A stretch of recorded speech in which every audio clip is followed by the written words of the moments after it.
Welcome to Talk Story. And today we're going to talk about Black history in Hawaii, specifically Blacks who've been involved in politics in Hawaii, which is before it became a state. Our first guest is Representative Cedric Gates. Cedric Gates has been in office for approximately 4 years. Is that right, Representative Gates? Going on 5, correct. That's right, going on 5. And so I'd like to ask him some questions. Awesome. Hello, good morning. Good afternoon. Will you talk about how you got elected and what it's like for you as an African-American representative in Hawaii? Yeah, so, I got involved in the community at a very young age, I would say. I started getting involved through my nonprofit called Active Hawaii, and our mission, it was to promote community unity and wellness through an active lifestyle. We hosted multiple events out on the Waianae Coast, and that kind of brought me to understand the role of government in our communities, whether it was with the parks or our streets and pedestrian safety, things like that. Ended up going to a neighborhood board to bring up concerns, and there was a vacancy on the neighborhood board. I ended up stepping up to the plate, and I was on the neighborhood board for 3 years. And the last 2 years, I served as chairman of the Waianae Neighborhood Board. And then I had some work experience working for the city council, state house of representatives, as well as Congress. And so all of those experience kind of encouraged me to be more of a agent for the community in terms of being able to advocate for our needs. And that led me to running for office in 2014. I believe I was 20 at that time. I lost that first race, but it was a very humbling experience. And we geared back up for 2016 and was able to unseat a sitting incumbent at that time, which was very tough. And yeah, it's been a roller coaster for sure, but it's been an enjoyable experience. Would you describe your background? Are you from Waianae? Yes, so born and raised in Waianae, Makaha to be specific. I've attended all the schools out here, Hamaili Elementary. I went to Waianae Intermediate, Waianae High School, as well as Youth Build, as well as also Leeward Community College, the Waianae Moku one. So very entrenched in the community and was able to recognize a lot of the improvements that we could be making to create a more sustainable and more productive community for all of our residents. I remember seeing you when you were on the board, and it seemed as though there was a lot of effort in Waianae to help the homeless. And I remember listening to your speeches about that. Mm-hmm. Were there other issues that concerned you? Yeah, I mean, I think a lot of Waianae issues are very similar to the rest of the state's issues, whether it's the cost of living, inadequate transportation infrastructure, as well as the need to improve our educational system. There's also the health aspect for Waianae.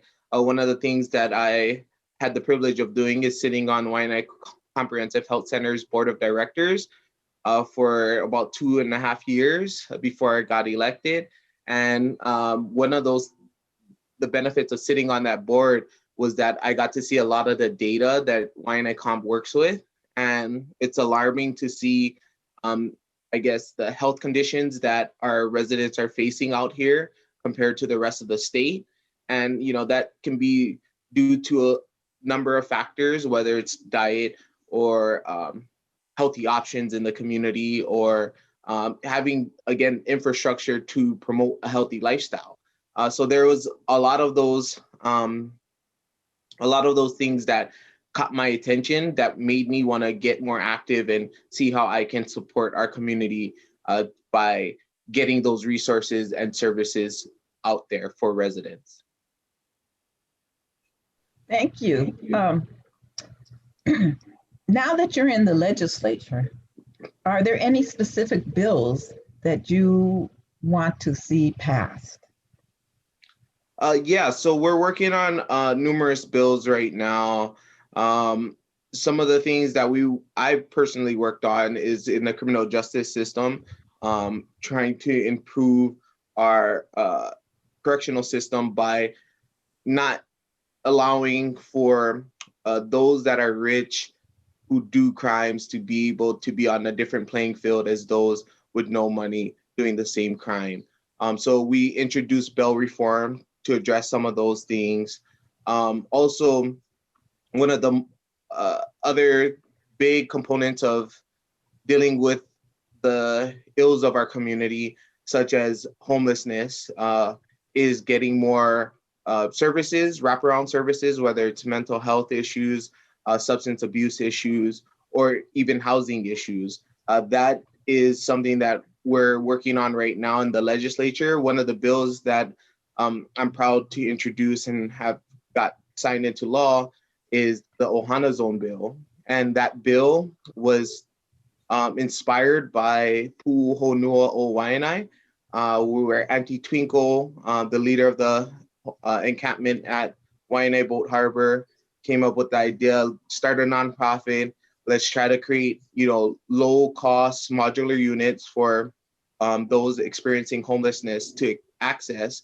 And they just recently purchased a large piece of land in Waianae Valley to transition from where they are at the Waianae Harbor to new parcel land which they own, and develop these modular units that will allow for residents and those experiencing homelessness to have access to very low cost housing, which I think is the real solution to addressing our homeless issues. Thank you. We've actually seen you out with the Black Lives Matter protests around the Capitol. Tell me why and if and why you support the Black Lives Matter movement. Yeah, I support the intent and what they're bringing to the attention of Black Lives Matter. I don't support the defunding of the police, but I do understand where we're coming from in terms of reimagining what a police force looks like and a police agency looks like, and what police should be handling in terms of enforcement, and what should social workers be handling in terms of mental illness and dealing with the homeless on a regular basis. But I was there because I truly believe that, we have to recognize what is going on, and we have to call it as we see it. And, the unjust killings of many of our brothers and sisters across the nation is alarming. And, injustice anywhere is a threat to justice anywhere, right? So it's that same concept of making sure that at least as a Hawaii, we are standing up for what we believe in, and the aloha spirit is something that the world needs right now in this time of chaos and uncertainty. I think you can always point to Hawaii as a beacon of hope and a beacon of where we should be heading towards in terms of racial equality. Thank you. Are you the only African American who's in the state legislature here in Hawaii? No, I have one more fellow representative from Maui, Justin Woodson, and me and him work really well together. We also understand, that it's also a privilege to be here and to represent our communities and be also a representation of our African American brothers and sisters across the state. What is your number one concern? I would say, for me, the number one concern is the wealth gap. I think that is really one of the most concerning things for me, looking at it and in my generation's lenses, I guess you can say, because we are, especially in Hawaii, if you're not making $60,000-$70,000 a year by as an individual, it's an everyday struggle. And even when you're making that much, it's still an everyday struggle. And yet we see the increase of income for, the top 10% of residents keep growing. With minimum wage being a hot topic right now, that's something that we really have to engage in the conversation as a state legislature, because of course we would enact that minimum wage. But it's also important to understand that inflation is real and that the power of the dollar hasn't kept up with the minimum wage. And that's something that I hope we can address as well, but also allowing for more access to capital, right? And being able to access the capital to do things such as starting a business or to, buy a home or whatever it may be. If you're making a minimum wage, you're not going to have access to that capital that you would get if you have good credit, pay your bills on time, and so forth. And so things like that is something that, I'm encouraging even for the younger generation as far as first-time homeowners. I'm making sure that there's opportunities for residents like me, as well as those coming up behind us and still in high school, can come out of high school and be able to get a job that will pay them a livable wage and to be able to stay in Hawaii and not have to move out. Because I've lost so many friends and family members to the cost of living in Hawaii. And when I really try to address that as well. Okay, and one last question is, how many brothers and sisters, and is your father still here, your mother, and just a little personal information? Yeah. I have 3 siblings, 2 brothers, 1 sister. I'm the youngest out of all of them. Sometimes I feel like the older sibling sometimes. But my parents, unfortunately, both passed away. My mom passed away when I was 12, and my father passed away when I was 20, actually when I was running my first campaign for office. And, that has been motivation for me to also, live in their legacy, to serve, because they were serving people. My father was a pastor. Before he passed away, he was ordained. And my mother worked for the Department of Health before she passed away. But they always instilled in us to have a caring heart, to know that, to never look down on anyone, because anyone can end up in that position. And then just to be able to enjoy the time with your loved ones, right? So a lot of their values and principles are still living and breathing strong through myself as well as my siblings. And I think, if they were here, they would continue to encourage me to work hard for the community and find out solutions for the many challenges we face. Okay, thank you. Okay, next we're going to move on to Marsha Rose Joyner. And before we start asking her questions, please show the slide of Senator Campbell as he was marching across the Pettus Bridge. Thank you. All right, this is Marsha Rose Joyner is going to talk more about Charles Campbell, but I did want to show this, that Hawaii was involved with the integration and the Voting Rights Act. And Charles Campbell, along with Reverend Nakaka, brought leis to Martin Luther King as they gathered to support civil rights. And he was also the head of the civil rights in Honolulu at the time, and he was a senator. Now, Marsha Rose Joyner, we're talking more about it. And all of the lei were donated by the, I just lost it, just that fast. Abraham Akaka's Foundation gave these lei, as well as the first lei, to Martin Luther King the first time he came, and they gave the lei, the foundation, and especially this time because all of the lei went to cross the bridge, the Pettus Bridge. But they were close friends with Martin Luther King, and so that he believed that Abraham Akaka believed firmly in the civil rights movement. And there were lots and lots of people from Hawaii that went to the South to do voter registration. And in fact, didn't they bring Martin Luther King to Hawaii to give speeches? Yes. In the early 60s? Uh-huh. Okay. So they were totally, go ahead. I'm sorry. Ask you about yourself. Tell us a little bit who you are and your role in the Democratic Party. I met you a long time ago, and you and your husband had a beauty barbershop in Waikiki. Yes. How did you get involved in Hawaii politics? Well, when I first came to Hawaii, and, you know, I've been a Democrat for more years than I can count. And with a, card-carrying Democrat, even before I could vote. And at that time, you had to be 21 to vote, but I got the card before.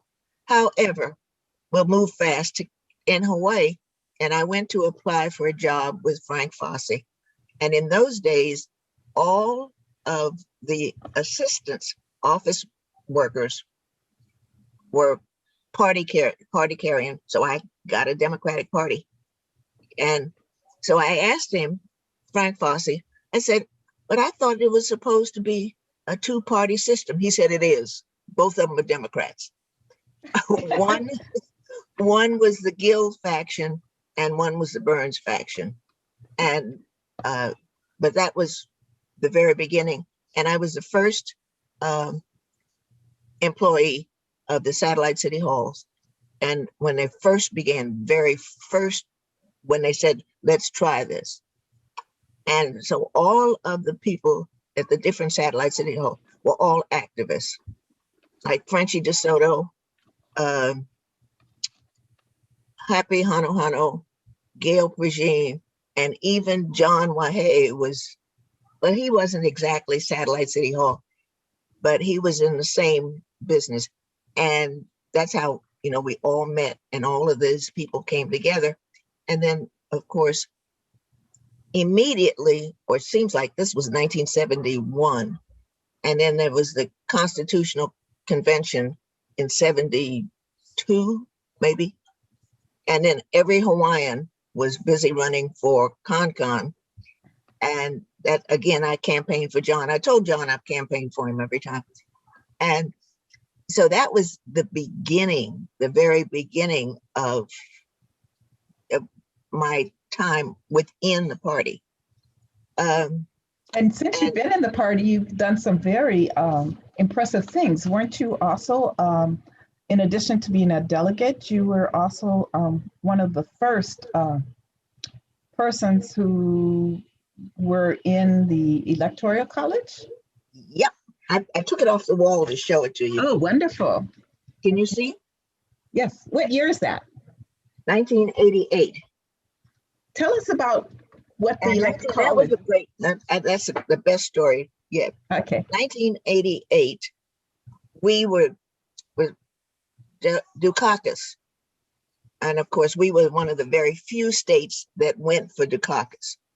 And poor baby, he didn't win. But nonetheless, I said, I want to go to DC to the inaugural. Well, that's, electors don't go to DC. They just go to their capital to vote. But I said I wanted to go. So I borrowed clothes and everything. And in true Hawaii fashion, I got pineapple, lei, candy, all of the great things that Hawaii sends. So they sent it off to the new president, which was Papa Bush. And so I get to the Capitol, the taxi driver brings me in, helps me with all these boxes. And I walk up to the young man where I have to sign in. And I said that I was Marsha Joyner and from Hawaii, and he sees it on the list. And he looked at me real close and he said, "Funny, you don't look like a Republican." I said, "I'm not." And poor baby, he turned red as a beet, He didn't know what to do with me. But I said I had all of these things for the president. So they took me up to, Papa Bush was still vice president. They hadn't cleaned the office yet. And he invited me in and he said, oh, I loved Hawaii. And he went on to tell me all about Hawaii. And when he was in the Navy, he was injured in World War II, and they brought him to the hospital. They pulled him out of the water, brought him up to the hospital here, up to Tripler. And he was just so thrilled with how great people were. And so I was quite pleased to give him all this stuff. And he gave me his official inaugural edition of his book. So I'm very pleased. And he was so sweet. He was so sweet. But let's move on to the rest of the party, right? Okay. You were very influential in helping getting the Martin Luther King holiday. And if you could show the picture, hold on. Show the picture of Faye Kennedy with President Obama. Yeah. If you could show that picture. Alice is down here someplace. Yeah, yes, but hold on. Okay. We have a photo. Yes. Okay. This is Faye Kennedy. She passed away last year. And she was also very active, and with you and Alice Talbot and Donis Thompson. I remember her. Donis also. Oh, yeah. As well. So African Americans have been very involved. And so tell us a little bit about getting Martin Luther King. Okay. So we had just moved into this house, and I was exhausted. Everybody knows about moving. So I was laying down, and the phone rings, and it's Alice. And she says, Marsha, excited. Jesse Jackson said, we must have a holiday, Martin Luther King holiday, here in Hawaii. And I said, oh, yes, we should. I'll tell you what you have to do, but I can't do it for you because I was so tired. But Alice was just so excited. Let's do it. Let's do it. So I called Faye immediately and said, Alice just called and said, we must have a Martin Luther King holiday. And Faye said, yes, yes, yes. We'll do it as friends of the Martin Luther King holiday. And we must get every ethnic group in Hawaii to be a part. We cannot make this a Black holiday. It must be an ethnic, everybody. So we went out gathering signatures to get on our petition to get to the legislature to at least give us an opportunity.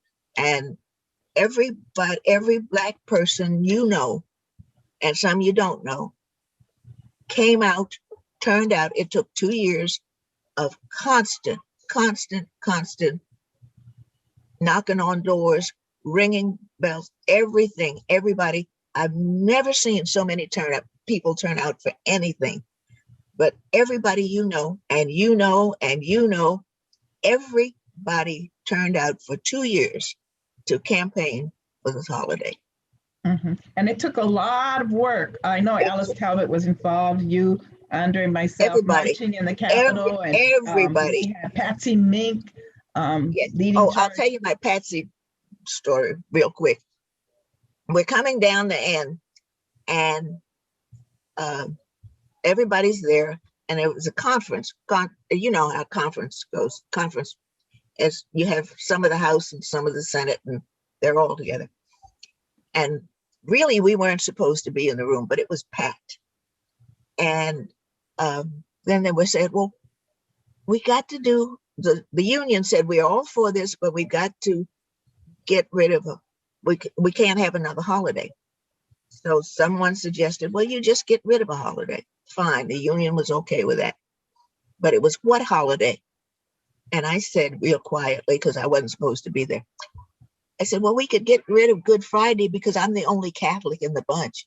I almost came away with my head. They were not going to give up Good Friday. So poor Columbus, nobody was in the room to campaign for Columbus. So we lost Columbus. So when people say, well, how come Hawaii doesn't have Columbus Day? Well, because we got Martin Luther King holiday. That's instead. Right. Yeah. And in fact, Stevie Wonder came after the holiday was made because he wouldn't come to Hawaii if they didn't make Martin Luther King's a holiday. And you got a chance to meet him, you and your husband. Tell us about that. Oh, yes. He and his whole group. Oh, you can't believe how many people came with him. And yes, they came to get their hair done. And they invited us to the stadium to see and then of course, all these people were backstage, and I couldn't believe how many people came with him. But I guess when you say you're going to Hawaii, everybody says we'll be there. It was they were so sweet. They were just delightful. And they didn't expect a man to be able to do their hair, and especially one as big as Kenneth is. And you cannot know. And they wrote to us, and they stayed in touch for a long time. But he was singing "Happy Birthday to You," you know. He Dr. was King. just, Mm-hmm. yes, he was We were just there so at the special. concert. He was Wonderful. so special. It was a He big was. celebration. Yeah. Now, in Now, addition to, let's talk about some of your heroes and heroes. I understand you love Fannie Lou Hamer, and tell oh us my why. gosh. Okay, let me tell you, we'll get through this one real quick.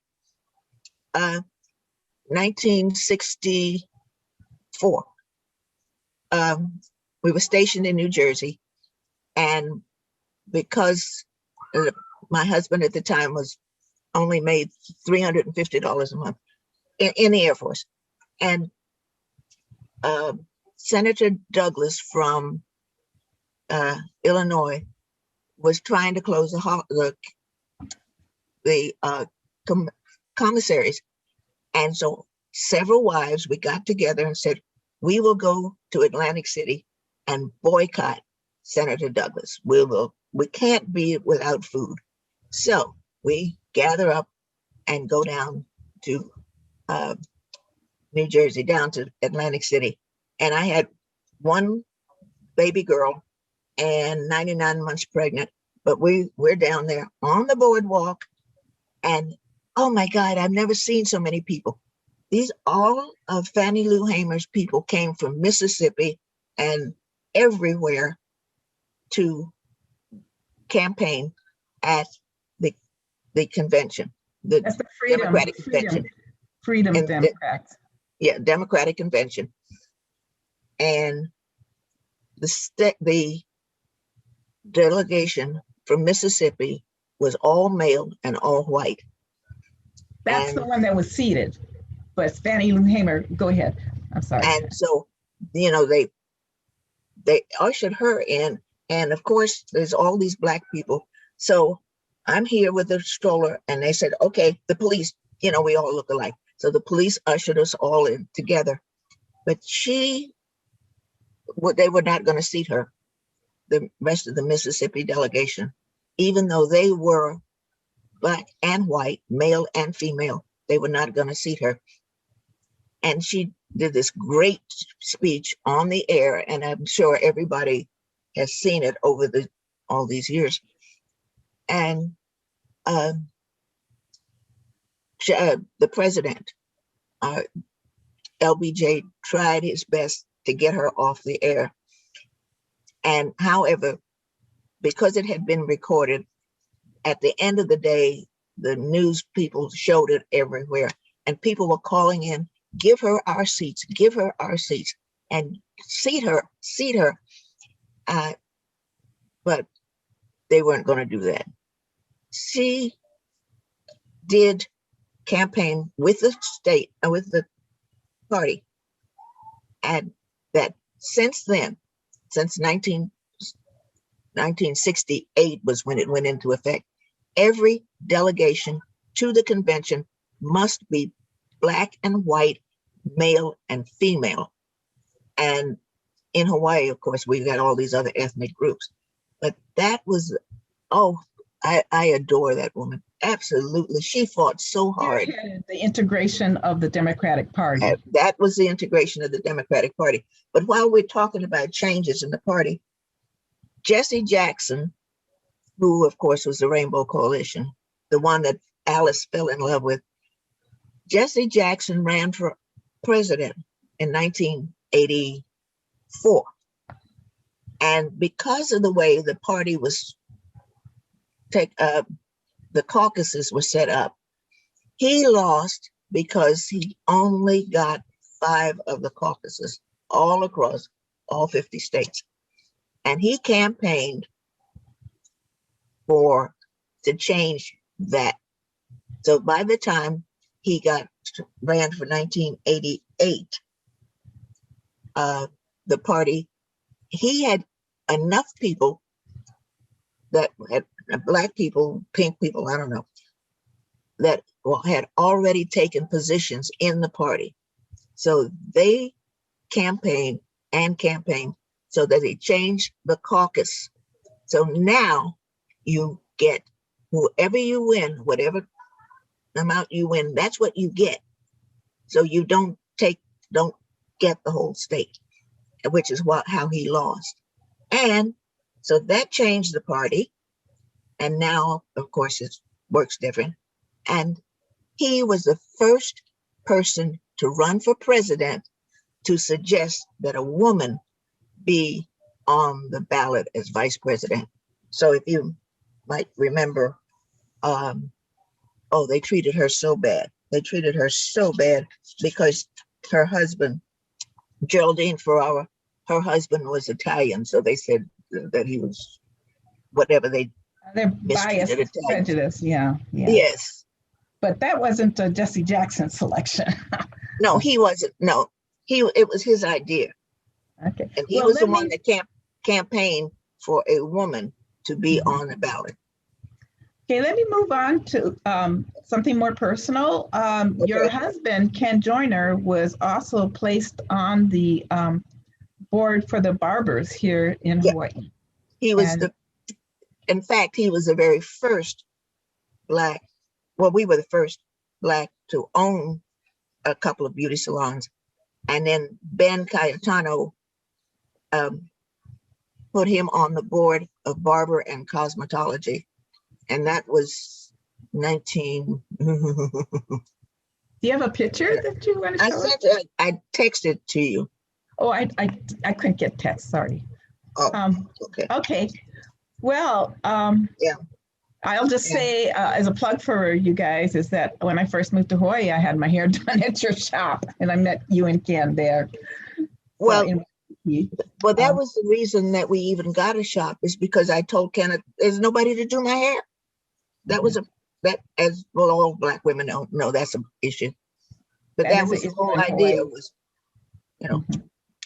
Okay, well, thank you very much for your insight. I'm going to move on to Andre, but first, before we move on to Andre, can you show the picture of Helene Hale, please, on Ebony? Thank you. There she is. Yeah. Helene Hale was the first mayor of the Big Island in Hilo. She's African-American. This is a picture of her on Ebony magazine in 1963. And in addition to being the mayor of Hilo, Marsha, I see you waving. The first in America, first Black woman mayor in the United States. There you go. There you go. She was also the niece of, what is his name? Ralph Bunche. Ralph Bunche, yes. And she also became a representative later on in life, and even in her 60s, campaigned with a picture of her in a bathing suit at Pohoa. And speaking of Pohoa, attorney Andre Wooten actually lived there for a while and worked on some campaigns. Tell us about that. Yeah, when I first moved to Hawaii in 1980, I settled on the Big Island because real estate was cheaper. Bought a house for 60 grand outside of Pohoa in 82. And a friend of mine, Dwight Murph, who was a school teacher, decided to run for the legislature. And he prevailed upon me to be his treasurer, do all that campaign paperwork and keep track of the books, and it was a bunch of work. But anyway, we got involved in that stuff. And he ran because he was a real sociable kind of guy, but he did not win.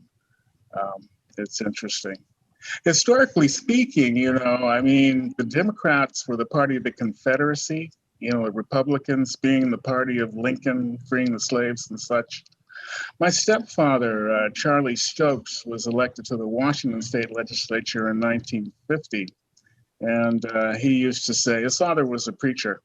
He said he didn't become a preacher because he didn't want to be broke like his daddy, but he became a Republican because his father, insisted that he remain a Republican because Lincoln freed the slaves and that sort of thing. So he was he was elected to the Washington State Legislature in 1950 and served until 1958 when he was defeated by a politician by the name of Sam Smith, who was running for the Democratic Party. This was in 1960 when Kennedy beat Nixon. And Sam Smith's oldest son, Carl, was in my third grade class.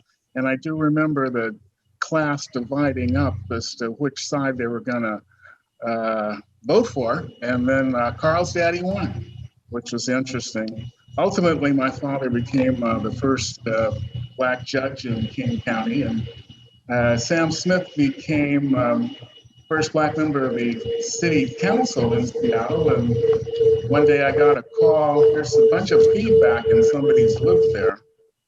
But one day I got a call saying, "Do you want a job in the city attorney's office?" Sam had the clout to do that. And so I worked in the city attorney's office in Seattle for 4 years before I moved to Hawaii.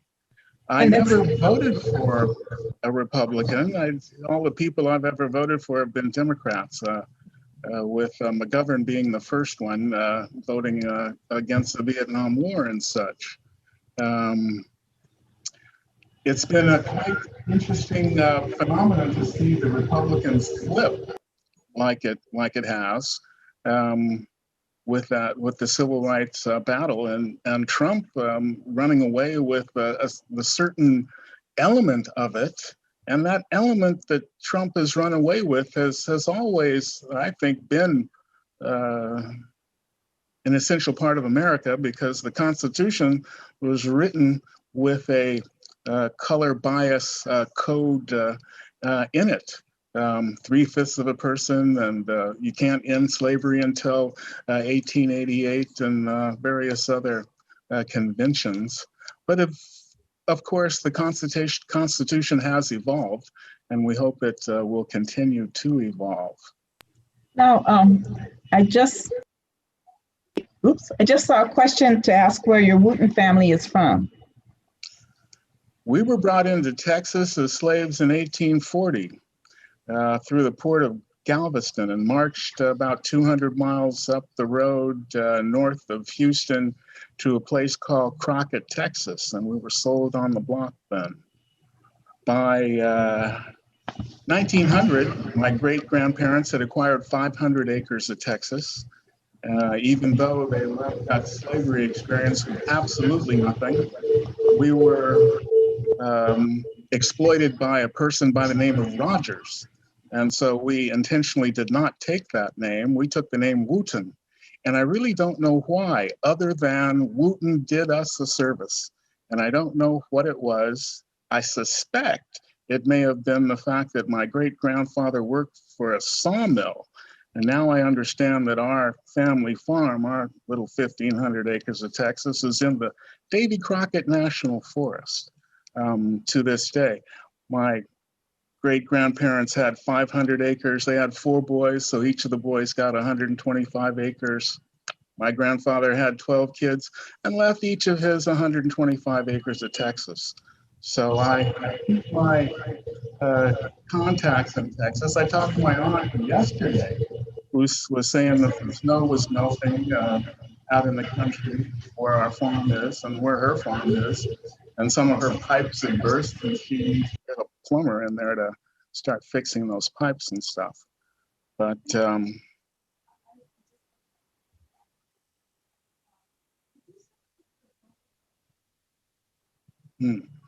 and my father was a Tuskegee Airman who pissed off his father by dropping out of Prairie View College, which is where my grandparents graduated from. You know, that place where Sandra Bland was headed to that day, where that cop stopped her for not signaling a left hand change. Yeah, that's where my parents graduated from, great-grandparents and such. That's really sad, yeah. It's, actually, it was a segregated school, Prairie View. But getting back to the photos, could you show the photo of Nolie Smith? Okay, Noli Smith was one of the first senators, African American senators in the state of, well, actually, it was a territory of Hawaii.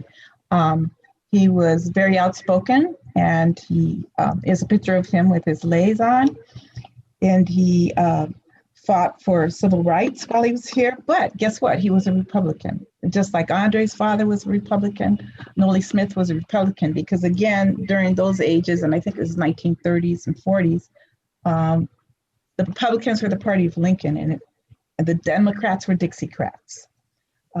So things do change and have changed now. Well, Woodrow Wilson introduced segregation to the federal service. Woodrow Wilson was a famous segregationist, was president of Princeton University, and he, as much as anyone, did as much to extol the histories of Confederate losers, while the winners of the Civil War were largely ignored and have been ignored. You can see all these statues for Confederate losers, but where are the statues for the Union victors, really? Yeah, just a little bit more about Noli Smith. He was an engineer by trade, and after he decided to not run again for senator, he was appointed by the Department of State to be ambassador to Haiti, then Ecuador, then the Virgin Islands, and then he returned to Hawaii, where his grandson, Joe Model, is a member of the African American Lawyers Association, lives here today. His mother was very active in the Democratic Party, Joe Model's mother. So just some more information about the politics in Hawaii. I understand also that there was another, I believe it was Representative William Crockett on the island of Maui. And again, he was a Republican because it was during territorial days. And back in those days, if you were African American, you wanted to be the party of Lincoln. And it did change. And I know my father was a Democrat. I'm a Democrat. Andre's a Democrat. And there's a lot of people who have left the Republican Party because they're looking a lot more like they're not appreciative of the diversity. They're not knowledgeable about what African Americans can bring to the table, whereas Democrats are more welcoming. In fact, the head of the Democratic Party is African American now.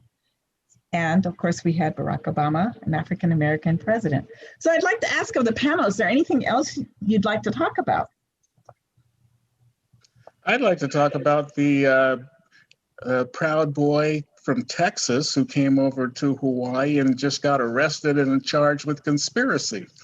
The question that I would pose is, what are the Hawaii Republicans going to do with those kind of doppelgangers? Well, we have 30% of all of the voters in this last election that were Republican, and they all live right here. I hate to say that. Hawaii and he has lived here for quite a while, and he is the creator, the founder of the Proud Boys in Hawaii. But it's even Ed Case said he couldn't believe that they lived in his district. You know, I don't know what to say about the Republicans. Well, I hope a good lengthy sentence might get them to think about where they're headed. Yeah, that's true. Do we have any more questions from the audience? I have a question. Yes. I hear your voice, Dr. Takara. Yes. Actually, I had a couple of questions. One was for Cedric. I don't know if he's still here. And the other one was for Marsha.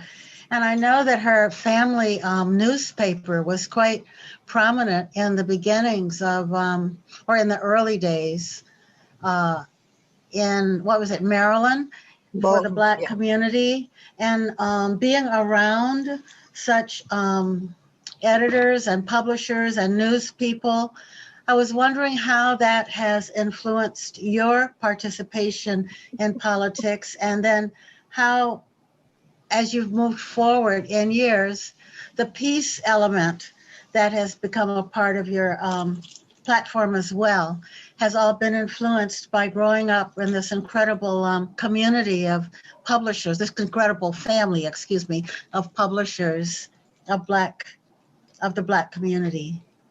Well, first, let me say the Afro-American newspapers is now 125 years old. And that's a long time to stay in business, Right. especially with a family. But I mean, it's a rather large, very large family. And it's all I've ever known. You know, that's just the way we grew up. I'm 82 years old, so we go back to World War II, and all the men were in the military. And so my mother and cousins and aunts, all of the women were working in the paper. So that was just, I thought everybody went to work, you know.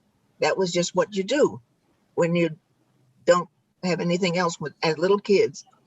So they took us to the Mission Helpers Nursery School with the nuns, and they would give us breakfast, take us to public school, and then at the end of the day, bring us back and take us to the Afro. So I thought that was the way everybody went to work, you know. So it's just been a part of my life. And then, of course, in Baltimore, it's the D'Alessandro, Baltimore, Nancy Pelosi's family, and her father was what we called a well, what do you call it? They were everything about the city. They managed everything, but they were good. They were good to us. Benevolent dictators, I guess it was. You know, again, if you needed to go to the doctor, they had somebody that would see that you got there, and they brought turkeys, Thanksgiving, and the D'Alessandros went to the Black churches and ate fried chicken on Sunday, and then they went to the Jewish with the yarmulke on Saturday. They were such a part of the city. There was no way. What else could you be but a Democrat?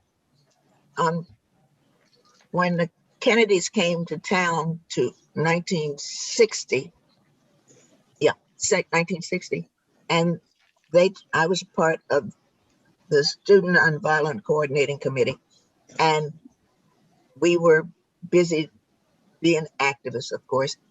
And the Kennedys said, because everything had been torn down, you know, when across the country, how all of these Black neighborhoods were just torn down. Even here in Hawaii, they did that to Chinatown.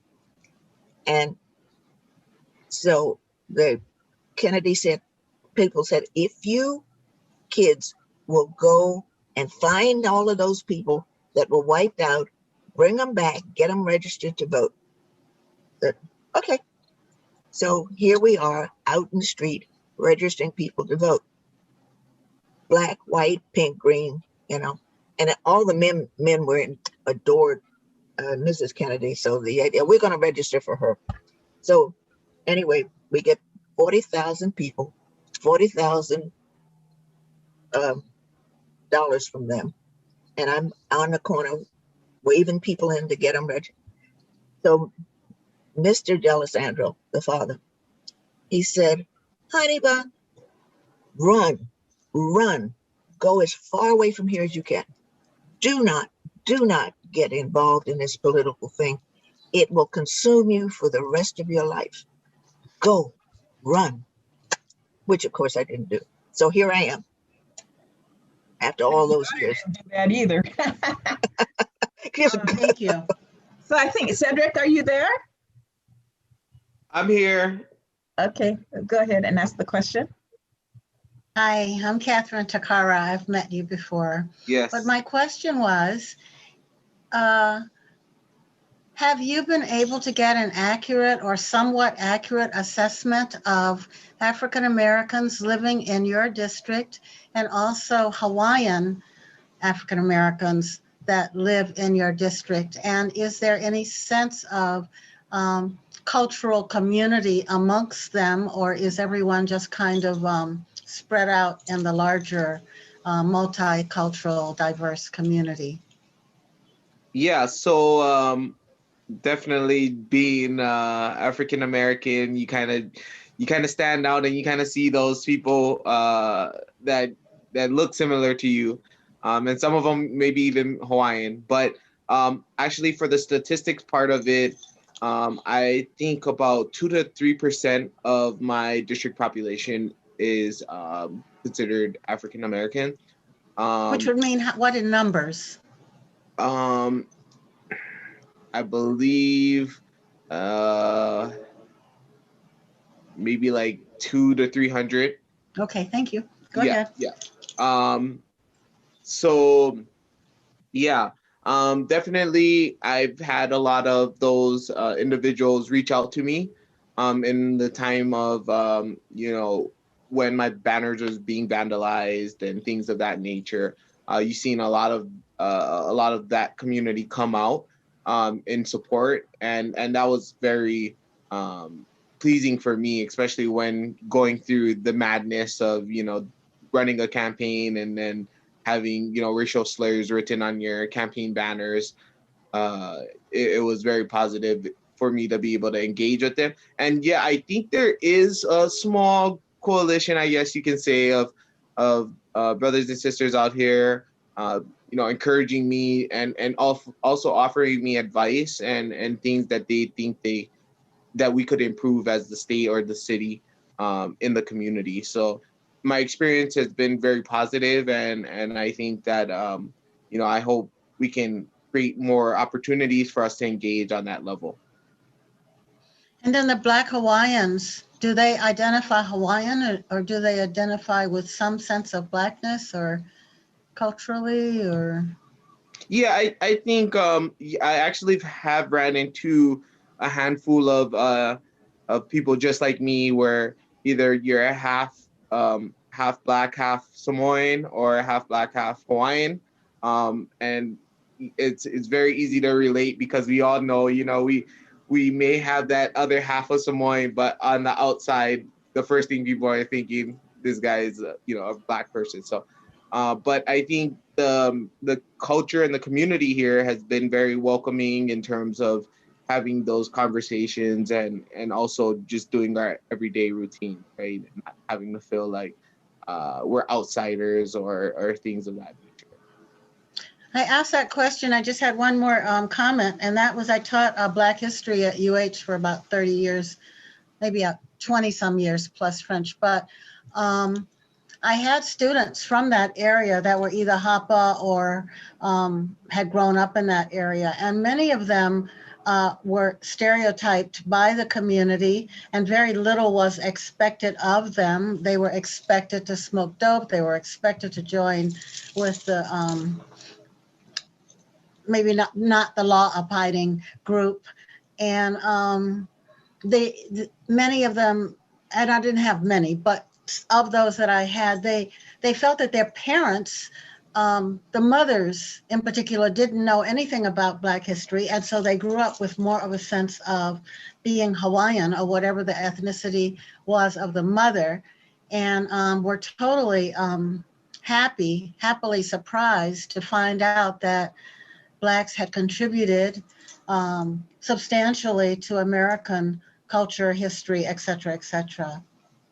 Well, and that's deep. And I think in terms of like being involved in negative behaviors, Waianae has been a community that there's a lot of opportunity for that, right? To go and hang out with the knuckleheads, and sometimes, yeah, you may not find a clique you can fit into, and that the alternative is running the streets, right, and hanging out with folks who don't have very positive intentions, you could say. So that was the case for me too, right? Finding my identity, you can say, and my mom being full Samoan, definitely had a lot to do on how perceiving culture, exactly, and so forth. And Fortunately for me, my father was very proud to be African American, a Black man in Hawaii, and wore his heart on his sleeve and really tried to make sure that he instilled that sense of pride in us as siblings and as his kids. And I think that definitely helped me recognize, that we have a space here and that we have to build that space out too, and that we have to also be an example of what we can be. And that's what has encouraged me too, to be able to be a good role model, regardless if, that kid that's looking up to me is African American or not. But just to be able to have some positive identities in the community that looks like me, or and even looks like a lot of the Polynesian community, right, out here. So that has been something that weighs on me for sure. And it makes me want to do the best I can to ensure that, whatever legacy I leave is going to be a positive one for others to follow, because that's something that also I felt like was missing. If I didn't have my father, for example, I wouldn't necessarily know who my role models would be out here in the community, as far as just community leaders and, people that are trying to do good stuff out here. It really helps to have positive individuals doing great work, leading by example and walking the talk. And that's kind of where I've been blessed to have good mentors in the community as well, whether it's from the Hawaiian community or just the local population in general, to be able to say, hey, I want to model myself after that individual who I know is seeking to do real good work in the community and uplift all of us rather than just the select. Thank you for your answers. Yeah. Thank you for the question. Yeah, I'll just put a little aside, as I have represented many African American Hapa with Samoan, Hawaiian, and a lot of them come to my office, but this is before COVID, and just introduce themselves because they haven't seen a role model and they want to get to know more about the culture. And, I've been lucky, and a lot of them came from Waianae, a lot of them. There is a question in the chat about the NAACP in Hawaii, and so I'll ask the panel if they can answer this question. What is the impact of the NAACP in Hawaii and the history? I do know Ira Vanderbilt was part of the NAACP. He's since passed. Now it's Alfonso Braggs.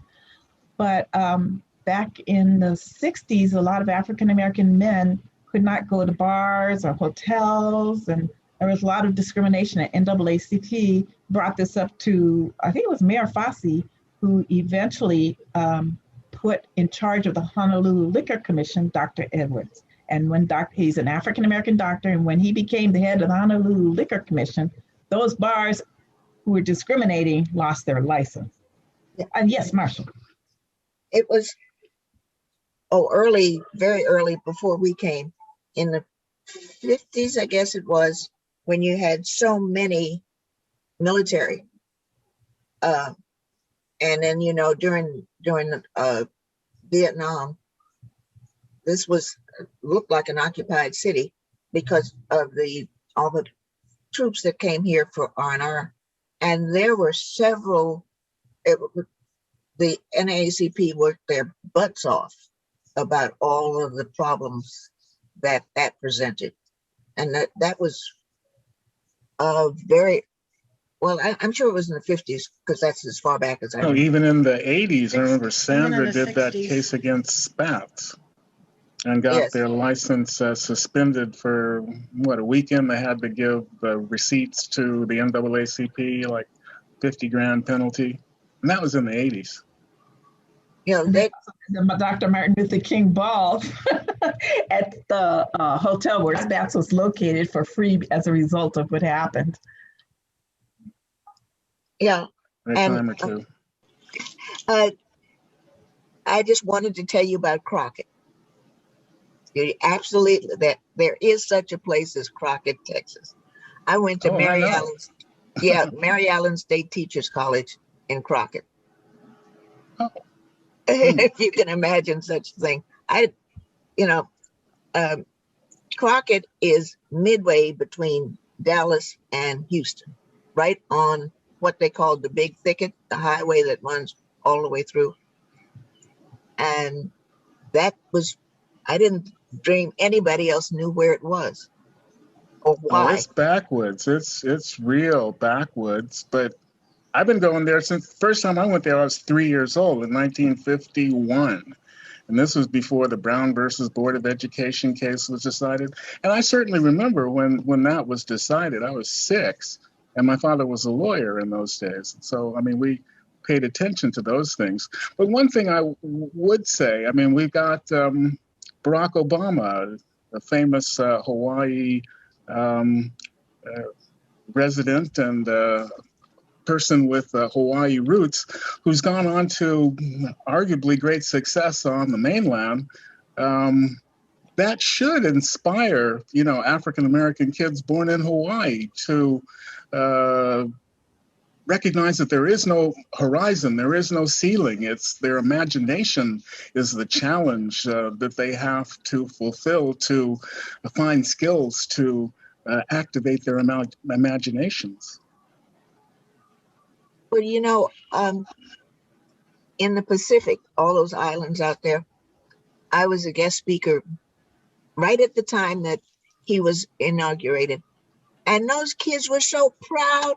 They were so proud of a Polynesian. That's what they said. Oh, we've got a Polynesian president. They were so proud. And this was little bitty islands, and it was amazing to see that kind of enthusiasm about him. Speaking of the South Sea Islands, I mean, we went to Fiji, 20 years ago, but I didn't realize all those people look like my cousins, really. Yes, they do. All down through the South Pacific. I mean, we got brown and black people down there.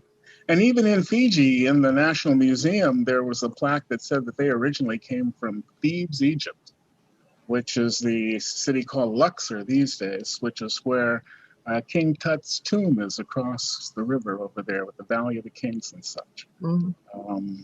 They trace it. They claim that connection. Well, like I said, these kids were Rota, Tinian, Saipan, Guam, and a whole lot of other little islands. They were just so proud of their Polynesian president.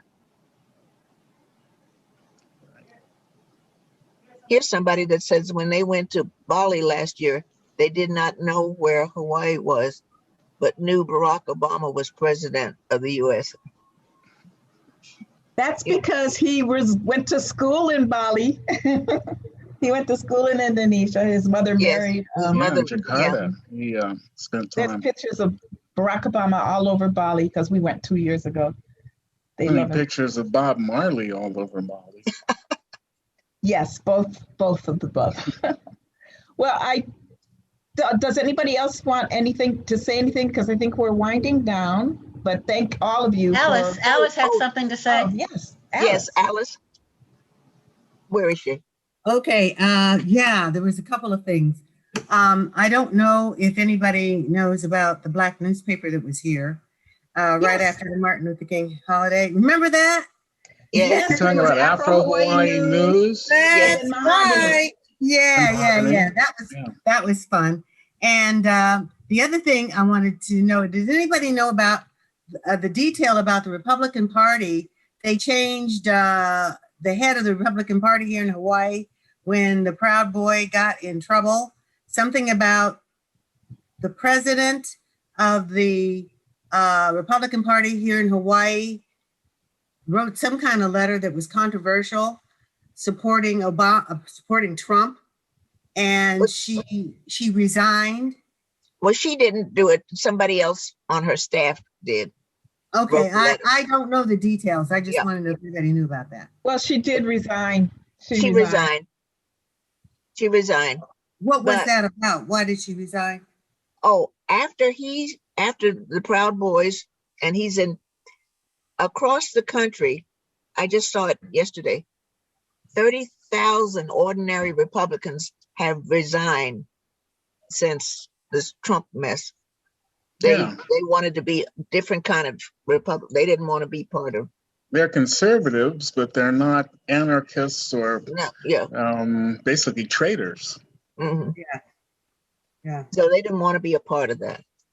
Okay. Well, that's the smart people, but he'll be left with the majority of Trumpers. Yeah. Fortunately, they're a minority of a minority. I mean, the man never won a majority of votes. No. But that electoral college thing screwed us up that first time. Mm-hmm. Yeah, well, I was amazed just, out here campaigning.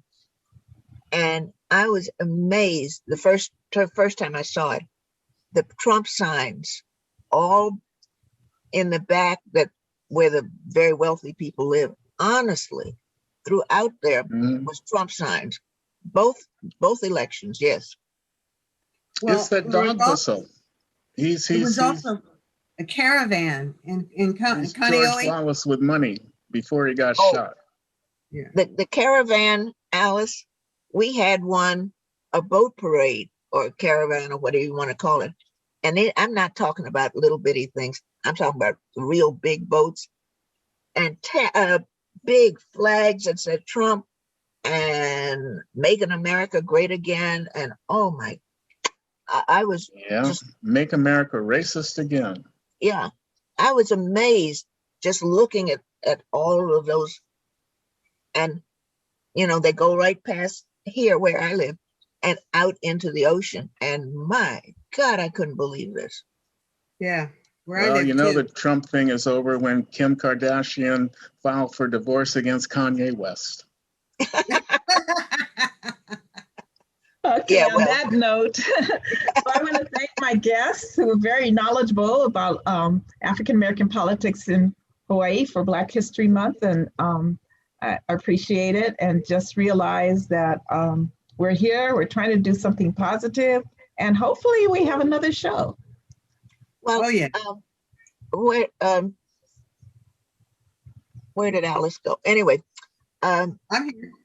Oh, okay. Andre, the one thing I remembered about Helene Hale is that she created the Merry Monarch. That is true. That true. is true. And she doesn't get as much recognition or mention about it. No. Yeah. But she was very much a part of the community and really tight with the Hawaiians. That was Uncle George, I think, was one of the key founders. And I think he's gone now too. But yeah. And she was she ran for CONCON, the Constitutional Convention for the Hawaiians. Oh, yeah, she was very much a part. Well, you can't live on a big island and not be a part. Well, but Helene had a way of speaking to the people. I mean, she was, I don't know, she had a common touch, as it were, and she, associated with everybody and had a way of articulating people's basic desires, really, to represent them. She was wonderful, just wonderful.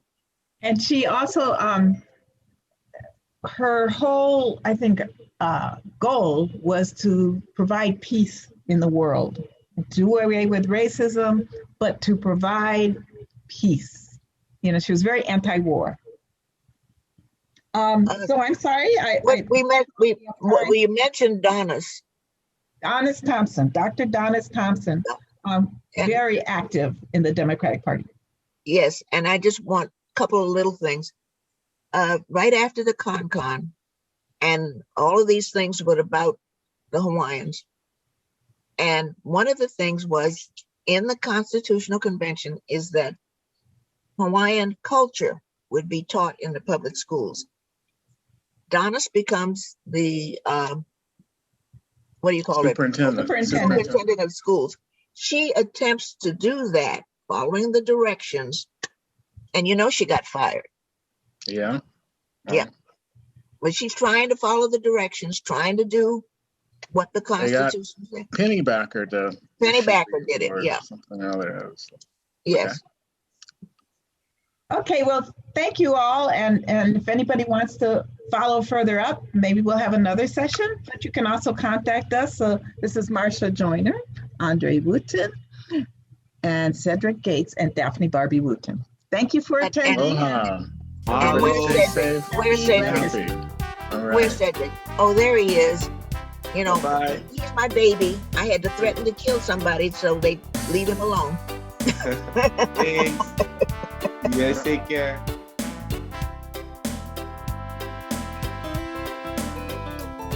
Down a little country road not far